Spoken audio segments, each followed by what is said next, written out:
المكتب التعاوني للدعوة والإرشاد وتوعية الجاليات بأبها. بسم الله الرحمن الرحيم الحمد لله والصلاة والسلام على رسول الله وبعد আসসালামু আলাইকুম ওয়া রাহমাতুল্লাহি ওয়া বারাকাতুহু। প্রিয় দর্শক শ্রোতা ভাই ও বোনেরা কাছে ও দূরে আপনারা যে যেখান থেকে আমাদের আজকের আলোচনা শুনছেন, আপনাদের সকলকে জানাচ্ছি আন্তরিক শুভেচ্ছা ও মোবারকবাদ। প্রিয় দর্শক, ইখতিলাফ, মতপার্থক্য, মতনৈক্য, মতভেদ এই জিনিসগুলো একটি ঐতিহাসিক সত্য বিষয়। এ সম্পর্কে নবী করিম সাল্লাল্লাহু আলাইহি ওয়াসাল্লাম আজ থেকে ১৫০০ বছর পূর্বে আমাদেরকে সতর্ক করে গিয়েছেন। স্বয়ং রব্বুল আলামিনও তার মহাগ্রন্থ পবিত্র বাণী আল কোরআনুল কারীমের মাধ্যমে আমাদেরকে সতর্ক করেছেন। মুসলিম উম্মাহ মতনৈক্য, মতপার্থক্য, ইখতিলাফের বেড়াজালে, ইখতিলাফের মহাসমুদ্রে হাবুডুবু খাচ্ছি। এর থেকে আমরা কিভাবে বের হব? আজকে আমরা মৌলিক বিষয়ে কখনো মতপার্থক্য করছি, কখনো ক্ষুদ্র শাখা বিষয়েও আমরা মতপার্থক্য করতে দ্বিধা করছি না। কখনো আমরা আকীদার ক্ষেত্রে মতপার্থক্য করছি, কখনো আমরা কর্মের ক্ষেত্রে ইখতিলাফে জড়িয়ে পড়ছি। ইসলাম একটি পূর্ণাঙ্গ ধর্ম। এ সম্পর্কে ইসলাম কি কিছু বলেনি? হ্যাঁ প্রিয় শ্রোতা ভাই বোনেরা, ইসলাম এক্ষেত্রে আমাদেরকে দিয়েছে একটি সুন্দর দিক নির্দেশনা।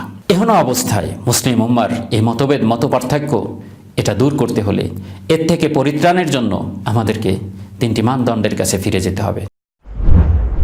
নাম্বার ১, সর্বপ্রথম আমাদেরকে ফিরে যেতে হবে আল্লাহ সুবহানাহু ওয়া তাআলার কাছে, অর্থাৎ আল্লাহ সুবহানাহু ওয়া তাআলার মহাপবিত্র বাণী, মহাগ্রন্থ আল কোরআনুল কারীমের ফয়সালার কাছে, কোরআনুল কারীমের সিদ্ধান্তের কাছে আমাদেরকে ফিরে যেতে হবে। তাই তো আল্লাহ সুবহানাহু ওয়া তাআলা সূরাতুন নিসার ৫৯ নম্বর আয়াতের ভিতরে ইরশাদ করতেছেন, ফাইন তানাজাতুম ফি শাইইন ফারুদ্দুহু ইলাল্লাহি ওয়ার রাসূল।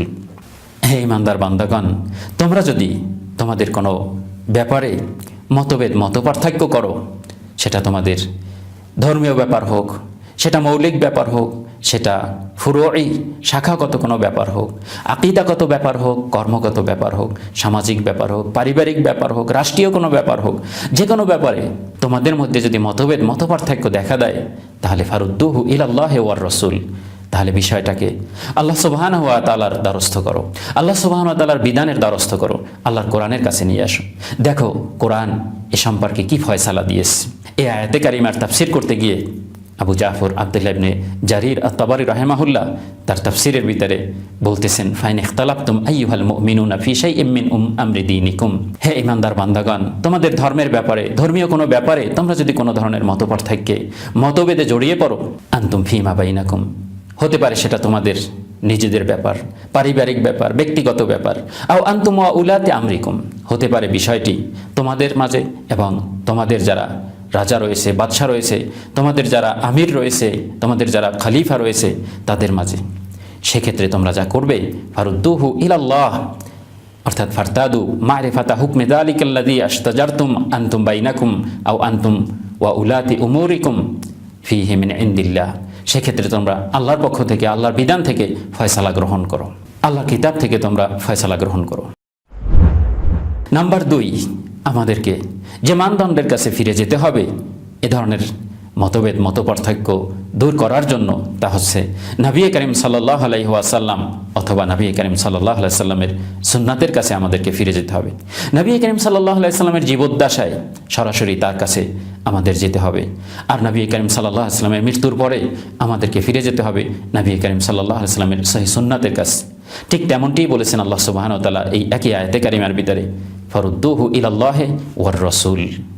আল্লাহর বিধানে যদি তোমরা পেয়ে যাও আলহামদুলিল্লাহ, আল্লাহর বিধানের ভিতরে যদি তোমরা বিস্তারিত বা সঠিক সমাধান না পাও, তাহলে তোমরা নবী করিম সাল্লাল্লাহু আলাইহি সাল্লামের দ্বারস্থ হও, নবী করিম সাল্লাল্লাহু আলাইহি সাল্লামের সুন্নাতের দ্বারস্থ হও। আর এটাই আল্লাহ সুবহানাহু ওয়া তাআলার নির্দেশ, ওয়ার রাসূল বলে। আর এটাই হচ্ছে আমাদের ঈমানের দাবি, কারণ আল্লাহ সুবহানাহু ওয়া তাআলা বলেছেন, ইন কুনতুম তুমিনুনা বিল্লাহি ওয়াল ইয়াউমিল আখির। প্রকৃত অর্থে আমরা যদি ঈমানদার হই এবং পরকালে বিশ্বাস করি, তাহলে আমাদেরকে এটাই করতে হবে। আমাদের যে কোনো মতভেদ, মতপার্থক্যের মুহূর্তে, মতপার্থক্য নিয়ে আমাদেরকে দ্বারস্থ হতে হবে আল্লাহ সুবহানাহু ওয়া তাআলার বাণীর নিকটে, নবী করিম সাল্লাল্লাহু আলাইহি সাল্লামের সুন্নাতের নিকটে।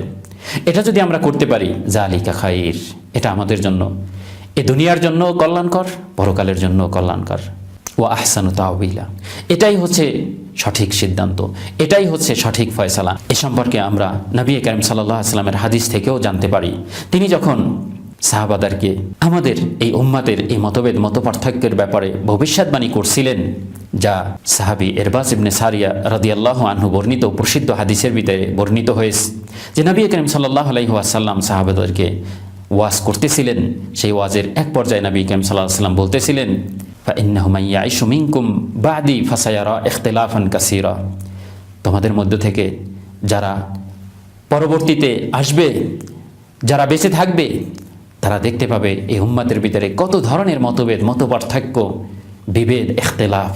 এই কথা নবী করিম সাল্লাল্লাহু আলাইহি ওয়াসাল্লাম বলে সাথে সাথে এই ভেদাভেদ এই ইখতিলাফ থেকে উত্তরণের যে উপায় তাও বলে দিলেন।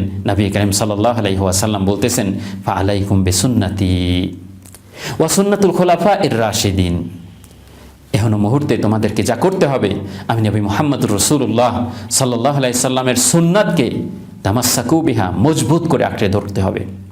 ওয়াদ্দু আলাইহা বিন নাওয়াজিজ, মাড়ির দাঁত দিয়ে যেমন একটি জিনিসকে শক্ত করে ধরতে হয়, ঠিক এভাবে নবী করিম সাল্লাল্লাহু আলাইহি ওয়াসাল্লামের সুন্নাতকে আমাদেরকে কঠিনভাবে মজবুত করে যাতে কোনোভাবে ছুটে না যায় এভাবে আমাদেরকে আঁকড়ে ধরতে হবে।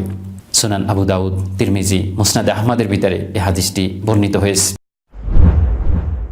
নাম্বার 3, আমাদেরকে যে মানদণ্ডের কাছে ফিরে যেতে হবে এই মতভেদ মতপার্থক্য থেকে উত্তরণের জন্য, মতভেদ মতপার্থক্য দূর করার জন্য, তা হচ্ছে হেদায়েতপ্রাপ্ত আল খোলাফা আর রাশিদুন আল মাহদিয়ুন, 4 খলিফা আবু বকর, ওমর, ওসমান, আলী রাদিয়াল্লাহু আনহুম আজমাইন, এই 4 খলিফার যে ফয়সালা, তাদের যে সিদ্ধান্ত, তাদের যে সুন্নাত, তাদের যে তরিকা, তাদের যে মানহাজ, সেই মানহাজের কাছে আমাদেরকে ফিরে যেতে হবে।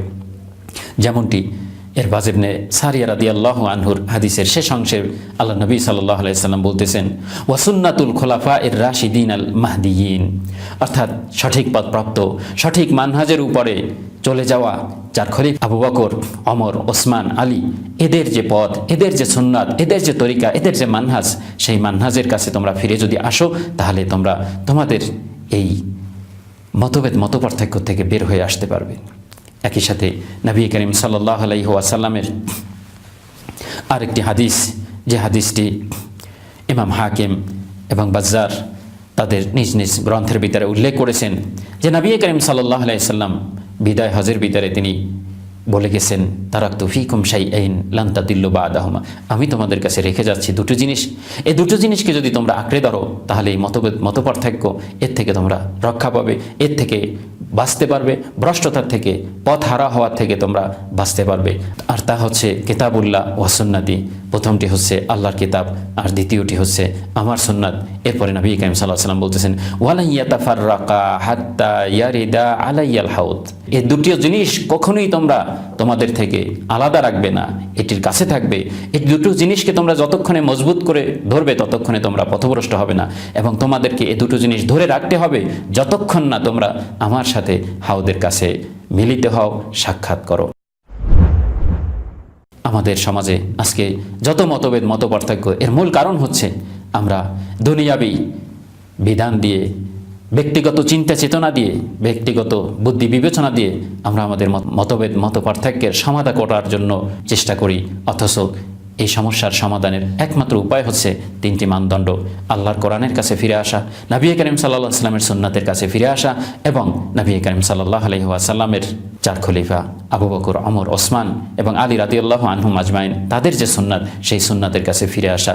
এবং এই 3টি মানদণ্ডে যেভাবে ফয়সালা রয়েছে সেই ফয়সালা দিয়ে আমাদের মতপার্থক্যের ফয়সালা করা, এটা যখন আমরা করতে পারবো তখন আমাদের মাঝে আর মতপার্থক্য থাকবে না।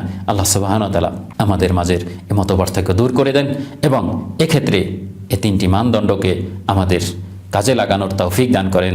আমিন। ওয়া আখির দাওয়ানা আলহামদুলিল্লাহি রাব্বিল আলামিন ওয়া সাল্লাল্লাহু ওয়া সাল্লামা আলা নাবিয়িনা মুহাম্মদ। هم هدي الجاليات بآيات الكتاب البينات بها كم أبصروا سبل النجاة فضجوا بالشهادة ناطقين فضجوا بالشهادة ناطقين